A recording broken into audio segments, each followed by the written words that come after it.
Guys, on est chez la Doha. It's about everything. Cette fois, on va aller du côté américain dans le rap, le monde du hip-hop, la trap music même. On reconnaît peut-être le nom Gucci Mane pour les fans de la trap music, qui le reconnaissent. Un style assez provocateur et son parcours a été quand même tumultueux dans les scènes. On l'a vu dans des procès, dans des histoires intenses. Mais derrière l'image de rappeur charismatique qu'il est, se cache une histoire profondément humaine. Celle d'un homme qui a dû faire face à ses démons mentaux, à ses dépendances et à une société qui juge plus qu'elle ne comprend. Et surtout encore plus, même en 2025, on doit encore sensibiliser et parler de la santé mentale existe aussi chez les personnes noires, parce qu'encore beaucoup de gens minimisent, vont même en rigoler, parce qu'ils vont se dire, mais non, ça c'est pas pour nous ça. Parce qu'il y a encore du monde qui pense comme ça, malheureusement. Et encore plus, des fois, les hommes concernant la santé mentale, déjà pour la communauté noire, on est en arrière.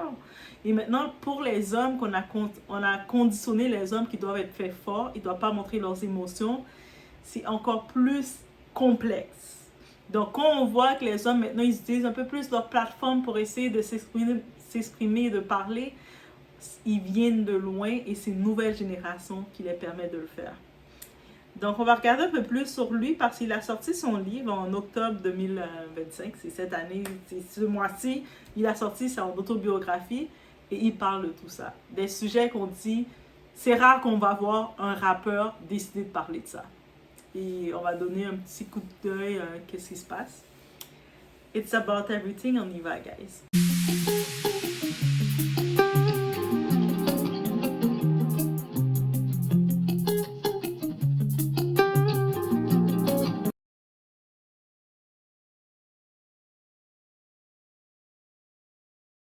Donc, de son vrai nom, c'est Radrick Delantic Davis. Gucci Mane, de son nom de scène, est né le 12 février 1980 à Birmingham, en Alabama. Il est reconnu au même côté que T.I., Jeezy, comme l'un des pionniers du trap. La trap music, c'est un sous-genre du rap. Et c'est vraiment, leur base, ça s'est conçu, ça s'est fait à Atlanta, c'est la ville mère de la trap music. Son premier album qui s'appelle Trap House est sorti en 2005, suivi du Art to Kill et Trapper Tone. Gucci Mane s'est imposé comme une icône du rap sudiste, mais aussi comme une personnalité controversée, mêlant succès, excès et scandale judiciaire. Donc, tu sais, on le regarde, on va voir l'image même d'un pionnier du hip-hop, comme problématique et tout, gangster. C'est cette image qu'on voit de lui. Là, justement, son livre épisode, sa biographie, en octobre 2025, c'est là qu'il l'a sorti. On peut aller précommander. Il publie sa nouvelle mémoire intitulée Épisode. Un ouvrage dans lequel il se livre comme jamais auparavant. Donc, il n'y a pas beaucoup d'entrevues. Quand on regarde les entrevues de lui, il n'y en a pas tant que ça. Il n'a pas vraiment fait des interviews. Sa femme, Keisha Cole, qui est influenceuse, boss lady, qui est entrepreneur, elle utilise plus sa plateforme, qu'elle parle un peu plus. Mais pas lui. Lui, il a toujours l'image de rester « montre pas mes émotions ». En plus, il a grandi dans les quartiers où un gars ne montre pas ses émotions. Mais dans ce livre, Gucci Mane raconte ses batailles contre la santé mentale. Il a aussi des problèmes de ses addictions, mais aussi sa renaissance face à tout ça. Ce livre est publié par Simon & Schuster. Épisode n'est pas qu'un récit autobiographique, c'est un cri de cœur. Donc, il se met à cœur ouvert avec nous. Il parle de ses vulnérabilités, de ses traumas d'enfant. En tant que tel, il est en train de s'ouvrir en faisant une thérapie comme jamais. Il y parle ouvertement des troubles mentaux, de la culpabilité, de la prison, parce qu'il avait fait du back and forth en prison, et de sa quête de paix intérieure. Un témoignage rare dans l'industrie du rap. On n'en voit pas beaucoup, on peut compter combien ont pu aller jusqu'à ce niveau, où la vulnérabilité est souvent perçue comme une faiblesse. Et je pense qu'on a besoin, il est en train de briser les codes, et puis c'est des codes qui devraient être brisés, de dire que tu dois reconnaître quand ça va pas pour que tu puisses aller mieux. Comment tu peux, quand ça va pas, si tu reconnais pas que ça va pas, comment tu vas aller mieux? Il y a ça aussi qu'il faut comprendre. Donc, concernant justement son état mental et son diagnostic. Pendant longtemps, Goshimin a été perçu comme un artiste imprévisible, parfois violent, souvent instable. Mais ce que beaucoup ignoraient, c'est qu'il souffrait de troubles mentaux non diagnostiqués. Et c'est ça que c'est encore pire. Quand tu as des troubles qui ne sont pas diagnostiqués, ton comportement, tu vas penser que le monde va l'associer à c'est sa personnalité. Ah, il est juste comme ça, c'est un troublemaker, c'est sa personnalité. Mais je vous dis, il n'y a pas de personnalité quelqu'un est troublemaker. Qui est juste troublant. Ça n'existe pas. Donc souvent, c'est si tu n'as pas diagnostiqué ta personnalité, comment tu peux adapter ton mode de vie? Si tu ne connais pas, un trouble mental, c'est ton cerveau qui fonctionne différemment. Le côté neurologique, il fonctionne différemment. Mais si tu ne sais pas comment fonctionne ton cerveau, mais comment tu peux adapter ton mode de vie. Donc souvent, tu vas te retrouver à t'auto-médicamenter, à chercher des façons de te soulager. Et ces façons de te soulager vont créer beaucoup de dépendance et d'addiction, que ce soit à l'alcool, aux autres produits, que justement pour essayer de régulariser ton système parce que tu ne comprends pas. C'est ça qu'il faut comprendre. Donc, entre crise, dépendance et dépression, il a frôlé plusieurs fois le point du non-retour. Dans l'épisode, il explique comment ses comportements étaient liés à des épisodes de bipolarité et à des traumatismes non traités. Donc, trauma complexe. Ce témoignage permet de rappeler une chose essentielle. La santé mentale ne dépend pas du succès, de la richesse ou de la notoriété. Mais les stars peuvent sombrer quand elles n'ont pas de soutien. Et là, on y va, on parle toujours de l'entourage, mais l'entourage fait une différence. Et heureusement pour lui, il a une femme forte. Il a une femme forte et il le dit. Cette femme forte-là, c'est Keisha Cole. Allez la regarder, elle est vraiment influente. Sur Instagram, là, dans les personnes à suivre, Keisha Cole, elle vaut la peine d'être suivie, guys. Un passage marquant du livre est celui où il raconte comment sa femme, Keisha Cole, a joué un rôle déterminant dans sa guérison. Donc, elle était présente là. À un moment, elle a dû prendre le contrôle, mettre ses pieds à terre, mettre ses poings sur la table et limite créer, orchestrer le mettre en centre forcé pour qu'il puisse, parce que ça allait de tous les sens. Elle a dit, tu sais quoi, si je fais rien, je réagis pas en tigresse, en lionne que je suis, je risque de te perdre et je veux pas te perdre.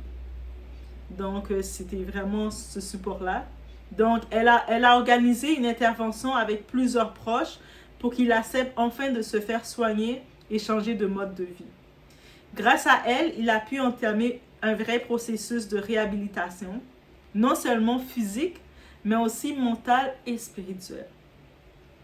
Aujourd'hui, il la considère comme son pilier, son ange gardien et sa raison de rester sobre. Donc, il ne consomme plus les produits et il est diagnostiqué, donc il est sous sa médication pour le calmer ses humeurs. La sensibilisation ou le message pour tous. Le cas de Goshimin montre à quel point les troubles mentaux restent un tabou, surtout dans la communauté noire et dans la culture hip-hop. Souvent, les artistes sont encouragés à se montrer forts, froids ou intouchables. Un homme, surtout, un homme noir est perçu de dire « mais tu ne dois pas montrer tes émotions, tu ne dois pas pleurer ». Donc, les hommes pompiers, par exemple, à un moment, j'étais dans ma classe, je me rappelle, et puis on parlait des histoires postpartum et tout ça, tu sais, quand la femme accouche, elle a des émotions, elle est, tu sais, comme à cause du changement du corps et tout. Il y avait certains élèves qui étaient choqués d'apprendre qu'un homme aussi, il vit la naissance aussi, ça crée des émotions chez un homme. Et moi, j'étais comme tellement surprise que du monde posait des questions, mais en même temps, je me dis, on a tellement conditionné l'homme à pas d'émotions que je me suis dit, mais pourquoi il n'aurait pas d'émotions? La naissance, là, tu sais que c'est ton enfant, là, qu'elle a été responsable aussi de cet enfant. Ça crée quelque chose chez toi. C'est pour ça, des fois, il y a beaucoup d'hommes qui vont prendre la fuite parce qu'on ne les a pas conditionnés à être prêts à ça. Tu sais, et puis, on va plus encadrer la femme quand il s'agit d'une naissance, par exemple, que l'homme. Parce qu'on prend pour acquis, ben, t'es un homme, débrouille-toi. Et on va plus encadrer la femme. Mais on sait, il y a beaucoup d'hommes qui prennent la fuite parce qu'ils ne savent pas quoi faire. Il y en a qui vont essayer d'être au combat. Il y a plein de choses qui se passent aussi. Mais la vraie force, en vrai, c'est de demander de l'aide. C'est d'avoir le courage de dire, je vais mal et j'ai besoin de soutien.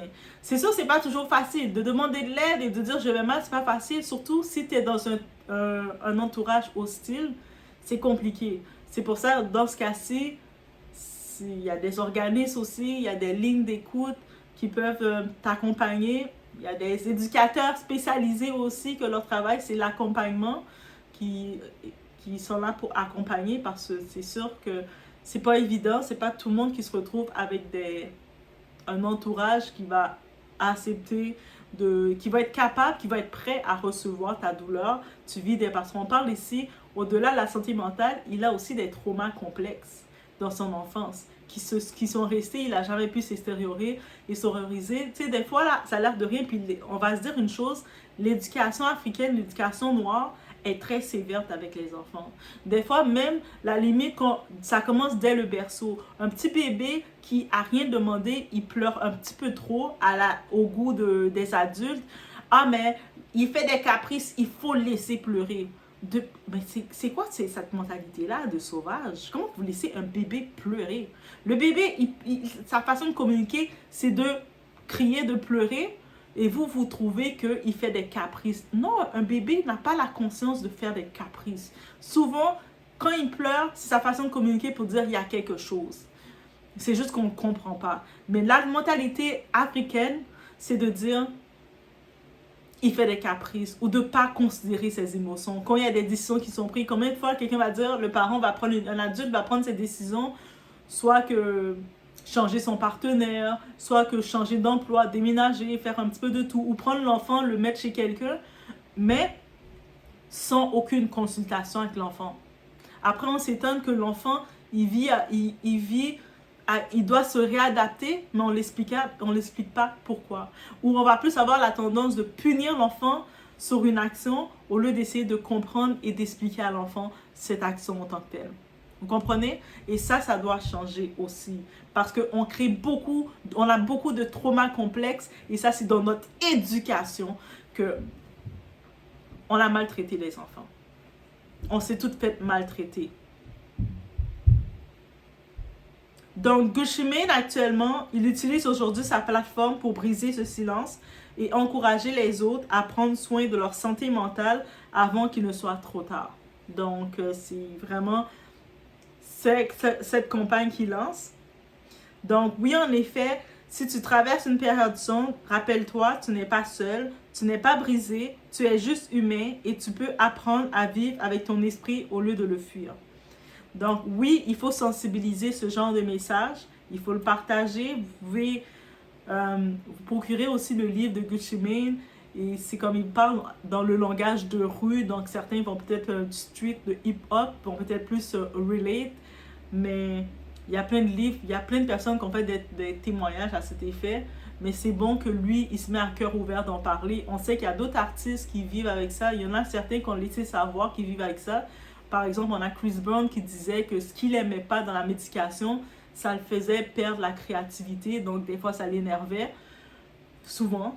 On sait que Kanye West l'a aussi mentionné plusieurs fois, il y a le documentaire de Kanye West qui arrive en images qu'on le voit. Beaucoup de personnes sont choquées de voir les réactions, mais c'est ça. Parce qu'il est dans le dilemme de quand je prends la médication, je suis moins créatif. Et puis moi, je suis un artiste qui est moins créatif, ça me demande qui suis-je. Bref. Donc, l'histoire de Gucci Mane, c'est celle d'une chute et d'une rédemption. d'un homme qui a compris que le succès sans paix intérieure n'a aucune valeur. Donc le monde qui court après l'argent, après je veux être le plus populaire, le plus si, mais quand au fond de toi t'es brisé, au fond de toi tu vis encore avec tes traumas complexes et tout, ça t'apporte quoi? Donc son parcours rappelle qu'on peut renaître, guérir, aimer à nouveau et surtout se reconstruire mentalement. Et comme il le dit dans l'épisode, la vraie bataille n'est pas contre les autres, mais contre soi-même. Donc, c'était juste un petit retour concernant le message de Kusume, parce que je pense que c'est important de revenir sur ça. C'est un message très fort qu'il nous envoie. Laissez-moi savoir qu'est-ce que vous en pensez. Et si vous peut-être que vous avez l'intention de faire la lecture, on arrive dans la saison froide, donc on va plus rester à l'intérieur. Mais ça fait une idée de lecture à faire. Je vous laisse sur ce. On se voit au prochain vidéo, guys.